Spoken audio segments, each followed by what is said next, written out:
সেদিন গিয়েছিলাম দুটো ব্রাইড করতে, আর হঠাৎ করে কেন আমাকে রাস্তার মাঝখানে নেমে হেঁটে হেঁটে ব্রাইডের লোকেশনে যেতে হলো, আজকে সেই স্টোরিটাই তোমাদের সঙ্গে শেয়ার করি। চলো দেখতে থাকো লাস্ট অব দি ভিডিওটা।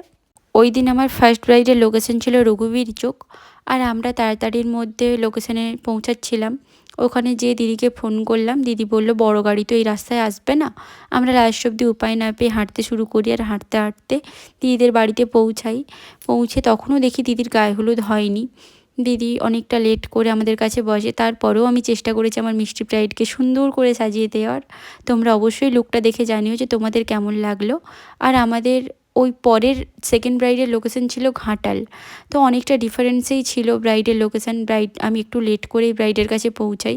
তারপরে তার ডিমান্ড অনুযায়ী তাকে সাজিয়ে দেওয়ার চেষ্টা করেছি। তোমরা অবশ্যই দুটো লুক দেখে জানিও যে আমার দুটো মিষ্টি মিষ্টি ব্রাইডকে কতটা সুন্দর লাগছে। আমি চেষ্টা করেছি ওদের মনের মতো করে সব কিছু করে দেওয়ার। তারপরেও তোমরা দেখে জানিও যে তোমাদের কেমন লাগলো। আর এখানে আমার অ্যাসিস্ট্যান্টরা একটু মজা করছিল।